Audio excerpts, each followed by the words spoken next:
오늘은 복 있는 시리즈 7번째 주일 아침입니다. 오늘 나눌 본문의 말씀을 가지고 제목은 한 일이 없는데 복이 있다, 이 제목이에요. 한 일이 없는데 복이 있다. 여러분 어떻게 생각하는지 모르지만 이 내용이 적용되는 사람들은 사실은 어른들에게는 웬만하면 적용이 안 돼요. 이유가 뭐냐면 성경을 봐도 항상 사람들이 저 사람 복이 있다 라고 말할 때는 그 사람이 한 일이 있기 때문에 그렇습니다. 아브라함, 이삭, 야곱, 요셉, 다윗 등등 모든 사람들이, 주변의 사람들이 너는 복 있는 사람이다 라고 말할 때는 그가 와서 그 땅에 오든 그 가정에 들어가든 그가 그곳을 향해서 무엇인가 한 일이 있기 때문에 그 말을 하는 겁니다. 아무것도 하지 않고 아무 일도 일어나지 않는데 사람들이 복이 있다라고 말하지는 않아요. 다만 어린 아이들 같은 경우는 예외적인 경우가 있습니다. 저도 그렇게 들어왔다 말씀을 드렸어요. 저는 지난 주간에 제가 살아오면서 복이 있다라고 하는 소리, 난 저 사람이 참 복 있는 사람이야 하는 소리를 저 개인적으로는 들은 적이 없다 그랬어요. 부모에게나 주변의 사람들에게나. 그랬더니 교우들과 함께 어디를 갈 일들이 있고 그 오고 가는 길 속에 대화 속에서 그런 이야기 하는 거예요. 목사님, 우리는 자주 들었습니다. 그러는 거예요. 깜짝 놀랐습니다. 나만 못 듣고 살아왔나? 자신들은 듣고 살아왔구나, 이 생각을 하면서 한편 감사하기도 하지만 동시에 저를 보면서 왜 나는 못 듣고 살아왔는가, 이런 생각도 하는, 그런 생각을 가진 기회가 있었던 거예요. 그리고 가만히 한번 생각을 해보니까 그 이야기는 쭉 들어왔는 것 같아요. 네가 태어나서 감사하다, 네가 내 자식인 것이 너무 고맙다, 뭐 이런 소리는 들어왔는데 실질적으로 네가 태어남으로써 우리 집이 이렇게 달라져서 이 소리는 제가 잘 못 들었던 것 같아요. 근데 그런 가지 포함하면 뭐 저도 들었던 것이 아닐까 생각도 하고, 어쨌든 한편으로 생각해 보니까 우리 교우들이 그렇게 듣고 산다라고 하니까 우리 교회는 복 있는 사람이 많구나, 이 생각이 들어서 감사도 합디다. 그런데 조금 전에 얘기했던 것처럼 사람들은 누군가가 복이 있다, 저 사람이 있음으로 정말 우리는 뭐 복의 사람이 된 것이다, 감사하다, 이 말은 그 사람이 한 일이 있어요. 다만 아이들 같은 경우는 태어나면 이 아이가 한 일이 아무것도 없는데도 불구하고 그 집안이 잘 되는 경우들이 있었어요. 저도 그 소리를 들은 적이 있고, 사업이 계속 안 되고 이제 가업이 점점 허물어지고 있는 그때 한 아이가 태어났고, 그 아이가 태어난 그 시점부터 시작해서 계약도 막 성사되고 뭐 가정의 사업이 막 번창하고 이렇게 됨으로써 그 부모가 직접 얘는 우리 집의 복덩입니다. 얘가 태어남으로써 우리 집안의 형편이 완전히 달라졌습니다. 이 소리를 저는 들어본 적이 있어요. 딱 한 번 들어본 적이 있어요. 그런데 대부분은 그렇게 듣지를 못하고 살아가지요. 그리고 어머니 아버지도 먼저 보낼 때에, 하나님 나라 보내면 그런 이야기 하잖아요. 어머니, 나의 어머니여서 감사합니다, 뭐 이런 이야기도 저는 들어본 적이 있습니다. 고맙습니다, 우리 위해 수고해 주셔서 감사합니다, 뭐 이런 이야기를 듣잖아요. 그런데 이것도 못 듣고 가시는 분들도 간혹 있어요. 그러나 어쨌든 이런 소리는 우리 주변에 있는 게 분명해요. 어제 토요일이지만 우리 지난번에 제가 청년부를 지도하면서 이제 청년들 지도했는데, 결혼하고 이제 아이를 낳고 아이가 6살 되고, 그런데 그 어머니가, 이 아이를 낳았던 그 어머니가 그 부모의 어머니죠. 그 어머니가 하나님이 부르심을 받고 하늘나라에 갔습니다. 제가 장례를 갔다 오고 했더니 감사해서 6살짜리 애를 데리고 부부가 함께 와서 저에게 식사를 대접해 준 거예요. 그런데 거기에서 하는 이야기가 이런 이야기를 합니다. 자기가 어머니를 떠나보내고 나니까 마음이 한켠이 너무 서운하고 마음이 힘든 거예요. 그래서 아이에게, 6살짜리에게 물었답니다. 만일 엄마가, 아빠가 하나님이 불러서 하늘나라 가버리면 너는 어떻게 하겠어? 라고 물었답니다. 근데 보통 아이들은 이 엄마 아빠도 내심 기대한 것은 안 돼, 엄마 아빠가 하늘나라 가면 안 돼, 그럼 나는 어떻게 살아? 뭐 이렇게 할 줄 알았어요.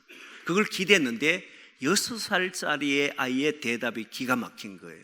뭐라고 대답하냐면 빨리 새로운 엄마를, 아빠를 구해와야 된다는 거예요. 자기가 살려고. 깜짝 놀랐습니다. 그리고 빵 터졌어요. 이 아이는 생존 본능이 아주 뛰어난 아이잖아요. 그런데 한편 생각하면서 제가 그 부모에게 실망하지 마라, 너무 서운하더라는 거예요. 서운해하지 마라. 이 아이는 6살짜리지만 이미 생각은 많이 큰 아이처럼 말하지 않느냐, 애가 똑똑한 것이다. 그러면서 이제 위로를 해줬습니다, 어제. 그런데 엄마 아빠를 새로 구입해 와야 한다는 이야기를 듣고 깜짝 놀랐습니다. 아주 참 당돌한 아이였고 너무 재밌는 아이였고 그런 아이였지요. 근데 자기 엄마는 그런 생각했잖아. 내 엄마를 먼저 하나님 나라에 보내고 나니까 너무 마음이 아팠어. 혹시 내 아이는 어떻게 생각할까, 나에 대한 어떤 마음이 있을까 해서 물어봤는데 전혀 다르게 대답해서 놀랐다라고 이야기를 해요. 어쨌든 우리는 이렇게 말을 듣고 삽니다. 감사하다, 고맙다, 그렇게 듣고는 살지만 정말 복이었습니다. 내가 인생이 달라졌습니다. 이런 소리는 우린 교훈들을 듣고 있다고 하니까 쉽게 잘 저는 못 들어봤는 소리지요. 그러나 어쨌든 이런 소리가 나온다고 해도 사실은 그 사람이 뭔가를 했기 때문에 그런 거예요. 그러나 아이 같은 경우는 아무것도 하지 않아도 이 아이를 통해서 가정이 달라지거나 삶의 형편이 새로워지면 그런 이야기를 하기는 합니다. 하기는 하지요. 그러면 잘못된 오해를 갖기 쉬운 것이, 하나님께서 우리를 복 있는 사람이라고 명했다면 아담과 하와를 통해서 먼저 복을 주시고 생육하고 번성하고 충만하고 땅을 정복하고 땅을 다스리라는 이야기를 들었다면 복을 먼저 주신 것이니까 그럼 우리는 아무것도 하지 않아도 되는가? 그럼 무조건 복 있는 삶을 사는가? 라고 했을 때 아니라고 이야기했잖아요. 하나님은 복을 주시면서 그 복 있는 삶을 선택하며 살아라고 우리에게 말씀하셨잖아요. 생육하는 길로, 번성하는 길로 그렇게 선택하라 그랬습니다.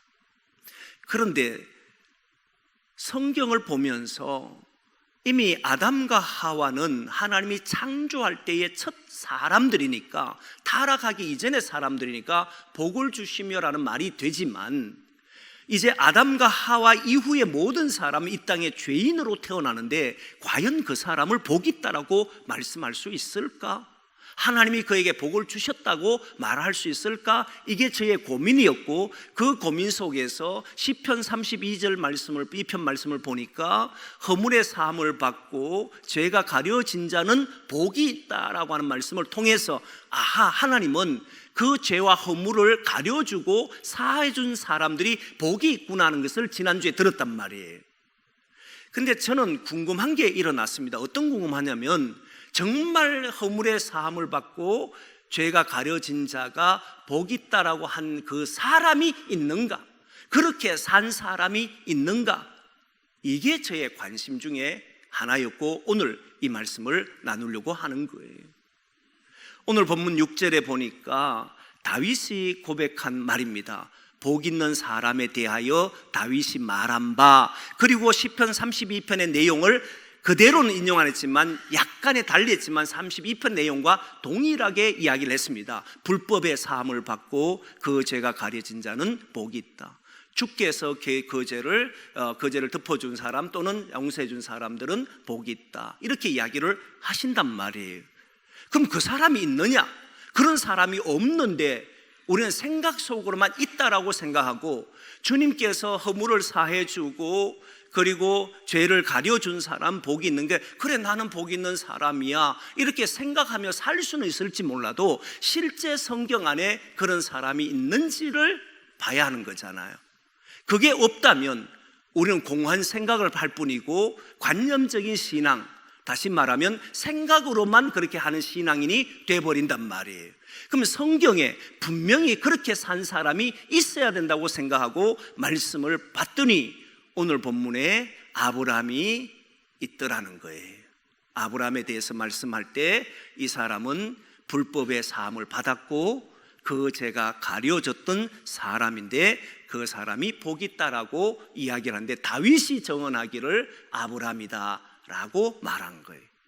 여기에서 중요한 것이 아브라함은 한 일이 없다는 겁니다. 조금 전에 이야기했을 때 아이가 태어났을 때 이 아이가 한 일이 없는데 그 집안이 잘 되는 경우는 있습니다. 실제 그런 경험들을 하고 이야기한 사람도 있어요. 그런 경우는 있지만 성경에서 한 일이 없다라고 할 때는 아무것도 안 했는지 잘 될 일은 없습니다. 성경은 분명해요. 아브라함이 하나님의 부르심을 받고 난 이후부터 복 있는 삶을 살았고, 이삭도 아브라함의 아들로 태어났지만 아브라함의 아들이기 때문에 그는 복 있는 사람이라고 말한 게 아니에요.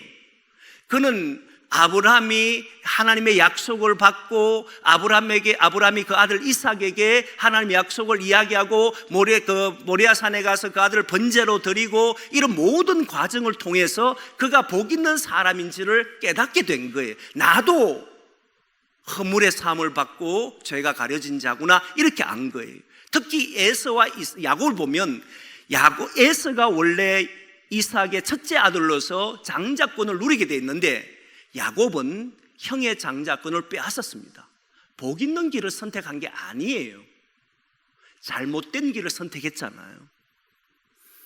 그런데 야곱이 베델에서 하나님을 만나고 난 이후에 그때부터 뭘 깨닫느냐면 하나님이 나의 죄를 가려줬구나, 나의 허물을 사해줬구나. 그러면 나는 어떻게 살아야 되는가? 이제 하나님이 허물을 사해주고 나의 죄를 가려준 나는 어떻게 살아야 되냐? 복 있는 사람으로 살아야 되구나 해서 라반 집에, 밧단 아람에 있는 외삼촌 라반 집에 가서 그는 복 있는 길을 선택하며 살았던 거잖아요. 처음부터 아무것도 한 일이 없는데 하나님이 그를 복 주셨다라고 말하지를 않더라는 겁니다. 그가 하나님의 뜻을 깨닫고 살았을 때부터 사람들이 그를 보면서 복 있는 사람이구나 라고 말했던 거예요. 요셉도 마찬가지예요. 요셉은 여러분 보시면 12형제 중에 이제 11번째 태어난 아들이잖아요. 그런데 12형제는 나중에 12지파를 이뤄갑니다. 12형제는 이스라엘의 복의 사람으로 세웠던 사람입니다. 그런데 12명의 형제 중에 유일하게 한 명 요셉만이 복 있는 길을 걸었다는 거예요. 그 야곱의 아들로 태어난 이 12명의 아들이 그 중에 한 명이 자신이 복의 길을 선택한 거예요. 이들 모두 다 하나님께서 이들을 통해서 하나님 뜻을 이룬다라고 했지만 어느 순간에 깨달은 사람은 누굽니까? 요셉밖에 없었다는 거예요.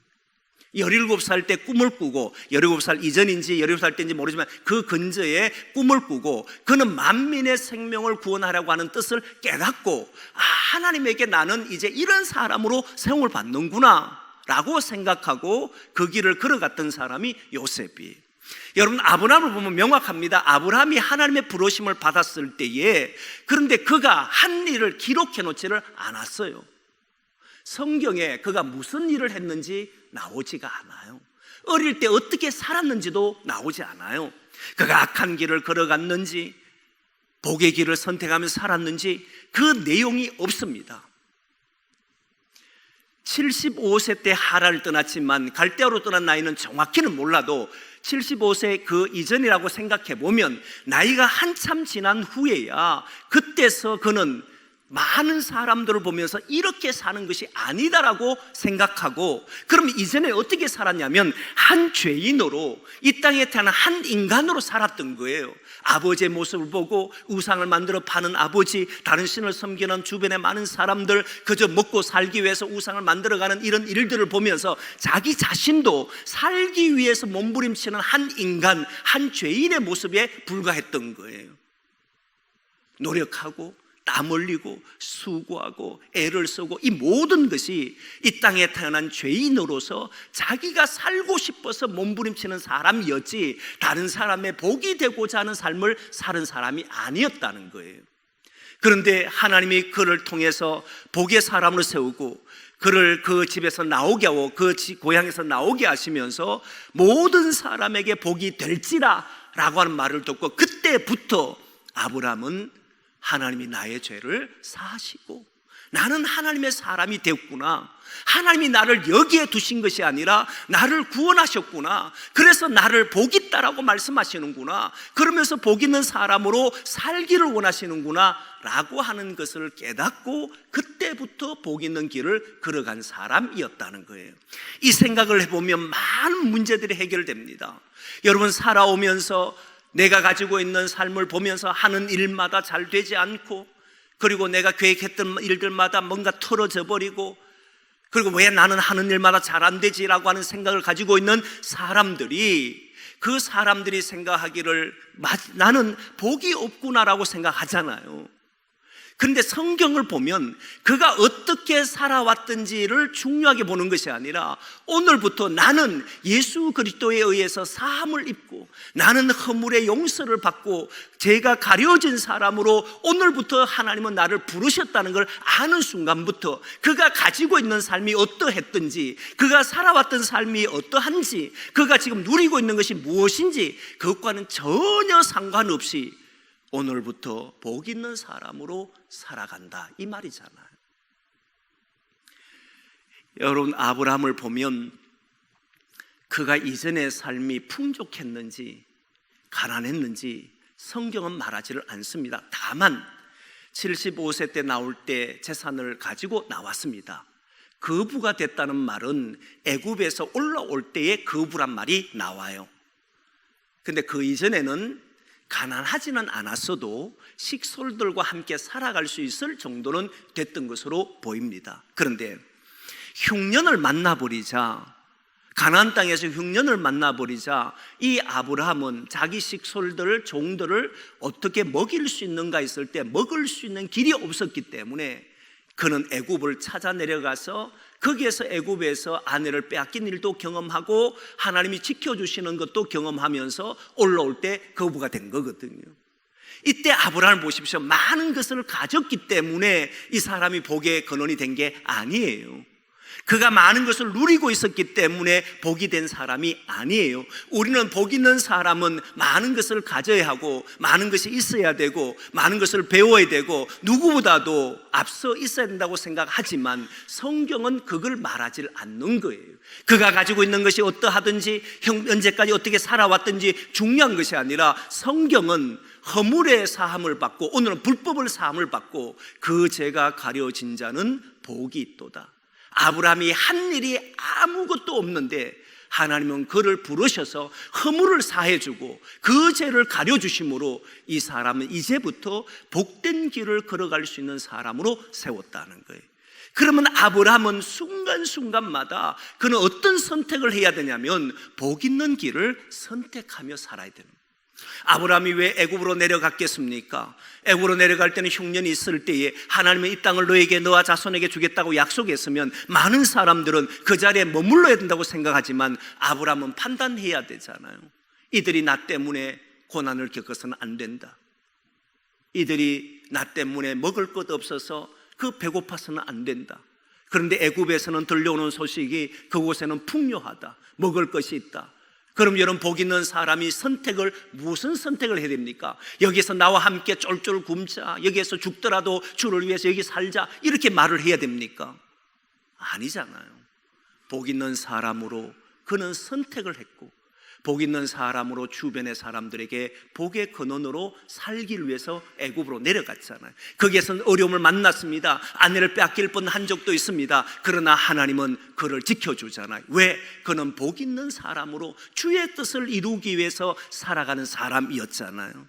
그러니 하나님은 지켜주시기도 하고 거기에서 거부가 돼서 올라오기도 하기도 하셨잖아요. 이전에는 그는 살아갈 때에 넉넉한 삶이 아니어도 일반적인 삶을 살 수 있었지만 하나님의 뜻을 이루기 위해 복 있는 길을 걸어갔을 때 그때부터 그의 삶은 하나님이 축복되는 삶으로 거부의 길을 걷도록 만들어 주셨잖아요. 여러분, 야곱을 보십시오. 아버지 집에 있을 때는 형 에서와 다투고 싸우고 장자권을 빼앗기 위해서 몸부림을 치고 내가 복을 못 받을까봐, 아버지의 복을 못 누릴까봐 그렇게 살았던 사람이 야곱이잖아요. 그런데 그는 베델에서 하나님을 경험합니다. 여기 계신 줄도 몰랐다고 하는 그런 고백을 합니다. 그리고 그 이후로부터 나는 그 아버지의 집에서 잘못한 모든 것을 용서를 받았구나, 내가 허물된 삶도 사함을 받았구나, 그럼 나는 어떻게 살아갈 것인가? 나는 어느 곳에 가든지 주의 복을 전하는 사람으로 나를 통해서 내가 있는 곳이 잘 되는 길을 선택하며 살겠노라고 했던 사람이 야곱이잖아요. 그래서 라반이 속여도 그는 라반의 집이 잘 되도록 그는 있는 힘을 다해 살았고, 그때 야곱을 통해서 그 집안이 거부가 되는 부자가 된 일이 벌어지는, 야곱은 부자가 되질 아니했지만 나중에 나올 때는 가지고 나오지만, 그러나 모든 재산이 아버지에게 있는 것처럼 라반에 있는 것처럼 그렇게 보였지만, 그런데 야곱은 그 집을 위해서 일했잖아요. 요셉도 똑같아요. 하나님께서 나를 택하셨구나, 그 이전에 어떤 삶이 있고 내가 실패를 했던 성공을 했던 그것을 중요하게 여기지 아니고 오늘부터 내가 허물의 사함을 받고 그 죄가 가려진 자로서 나는 어떤 길을 선택할 것인가? 나는 복의 길을 선택하겠노라고, 생육하고 번성하고 충만하고 땅을 정복하고 땅을 다스리는 이런 일을 위해서 나는 살겠노라고 결단하며 움직인 사람이 아브라함이잖아요. 그런 사람이 아브라함인 것을 보여준 것이 너무 감사한 거예요. 시편 32편의 말씀이 있는데 그 말씀이 그냥 생각으로만 있는 것이 아니라 실제로 그렇게 걸어가는 사람이 아브라함이 있다는 사실을 아니까 나도 그렇게 살 수 있다는 것을 보게 되는 거잖아요. 사랑하는 성도 여러분, 그러면 저는 우리 교회에 올 때에 제일 먼저 2013년도 2월 17일 날이 부임하는 날이었습니다. 그때 제일 먼저 설교했던 것이, 그 이전에 우리 교회 선을 보일 때에 설교했던 내용이 뭐냐면 무화과나무 저주 사건이, 수요일 날 우리 교회에 와서 제가 모든 교우들 앞에서 설교한 내용이 무화과나무 저주를 통해서 예수님께서 무화과나무 앞 갔더니 잎이 풍성한 것을 보고는 열매가 있을까 싶어 갔잖아요. 아무것도 없었잖아. 그리고 저주를 했잖아. 이게 무슨 사건인가 봤더니 예루살렘에 지금 6월절이 되어서 수많은 사람이 올라옵니다. 거기에는 사람이 발 디딜 틈이 없을 정도로 예루살렘에 모였거든요. 사람들이 온 이유는 있을 거지 않습니까? 거기에 오면 주의 은혜를 받을 수 있을 것이다, 주님 주시는 그런 열매를 먹을 수 있을 것이다, 예루살렘 성전에 오면 그런 은혜와 그런 사랑, 그런 열매를 공급받는 것이 있을 것이다 라고 올라왔는데, 돌아갈 때는 아무것도 없는, 그 무화과나무처럼 잎만 무성한 것이 바로 예루살렘 성전이었던 것을 보여주는 사건이라 봤거든요. 그래서는 그때 이런 이야기를 했습니다. 우리 교회는 사람들이 일주일 동안 지치고 피곤하고 힘든 사람들이 교회에 왔을 때 빈손으로 돌아가게 해서는 아니 됩니다. 거기에는 생명 있고 기쁨 있고 평안을 누리게 해야 합니다. 여기에 관해서 설교를 했던 겁니다. 그리고 예수님께서 하신 말씀이 초막절 끝날에 사람들 앞에서 서서 말합니다. 누구든지 목마르거든 내게로 와서 마시라, 이 말을 했잖아요. 왜 그 말씀을 하냐니까, 여기에 예루살렘에 올 때는 사람들이 생수를 갈고 갔는데 돌아갈 때는 목이 여전히 갈증을 느낀 채 돌아가는 모습을 보고, 주님은 내게로 오라고, 내가 생수를 주겠노라고, 내 이름으로 주는 이 생수를 마시면 영원히 목마르지 않는다고 이 말씀을 하셨던 거 아닙니까? 저는 성전이 그래야 된다 생각하거든요. 언제나 주님 전에 오면 거기에서 주의 말씀을 듣고 생명을 공급받고 돌아갈 때는 기쁨이 있고 감사가 있고 한 주간 살아갈 수 있는 용기가 되는 그런 곳이 저는 여전히 교회가 되기를 원하거든요. 그런 교회 우리가 만들어 가야 된다라고 했던 거예요. 그리고 첫 번째 주일날 부임해서 2월 17일 부임해서 첫 설교는 은혜가 넘쳐 흐르는 교회라고 하는 이 표를 가지고 앞으로 우리 교회가 어떻게 해야 되느냐, 에스겔 47장의 내용을 보면서 그 성전 문지방에서 흘러나오는 물을 통해 온 대지에 적시니까 그 대지에 있는 모든 나무들이 살아나고 열매를 맺기 시작하고 땅들도 살아나고 그리고 치료제가 막 생기고 이런 모습을 보면서 교회는 언제나 이렇게 된다라고 해서 말씀을 했던 거예요. 그리고 다음 주일날 설교할 내용이 복의 근원에 대한 아브라함의 이야기를 하려고 계획을 세우고 했는데 정말 그 다음 주를 했는가 싶어서 확인을 해봤더니 놀랍게도 2013년도 2월 17일 날 오후 예배가 장학 예배였는데 그 장학 예배에 아브라함을 통해서 창세기 12장 1절 3절을 통해서 복의 근원으로 제목을 잡고 우리 교회가 우리 각자가 복의 근원으로 살아갑시다라고 설교를 했어요. 지금까지 달려온 거예요. 물론 그 가운데는 실수한 것도 있고 또는 잘못 선택한 것도 있고 때로는 거기에는 여러 가지 아픔도 일어나고 부족하고 연약한 모습도 있었지만 저는 지금도 우리 교회는 그런 교회가 돼야 하고 우리 성도들은 복의 근원이 돼야 한다고 믿습니다. 이유가 뭐냐면 주님이 우리를 허물에서 사함을 해주셨고 그 죄를 가려주셨기 때문에 이전까지 우리의 삶을 살아가는 것이 아니라 오늘부터 다시, 이전에 어떠했더니 오늘부터 다시 우리는 복의 사람으로 복을 선택하며 다른 사람들에게 어떤 것이 복이 될 것인지, 내가 속한 곳에 어떤 것이 복이 될 수 있는지를 그 일을 선택하며 살아가는 사람들이 되어야 한다고 믿는 거예요. 왜? 주님이 우리를 어둠에서 그 죄악에서 벗어났기에, 그 벗어나게 했기에, 저와 여러분들은 복의 사람으로 세워졌기에 우리는 이 일을 해야 되는 줄 믿습니다. 여러분 성경을 보십시오. 수많은 사람이 있었습니다. 하나님의 선택을 받은 사람이 있었습니다. 그러나 그 선택을 받고 복 있는 길을 택하지 않은 사람도 많아요. 아담과 하와도 복을 주시면서 생육하고 번성하라 했지만 결과적으로 인간을 타락하게 만들었고 결국 인간이 하나님을 떠나서 살아가도록 만들어버렸잖아요. 선택을 잘못한 거잖아요. 수많은 믿음의 사람을 세웠고 많은 사람이 주의 이름을 불렀고 살았지만 그러나 그 사람들 중에 복의 길을 선택하며 사는 사람은 그렇게 많지가 않았다는 사실이.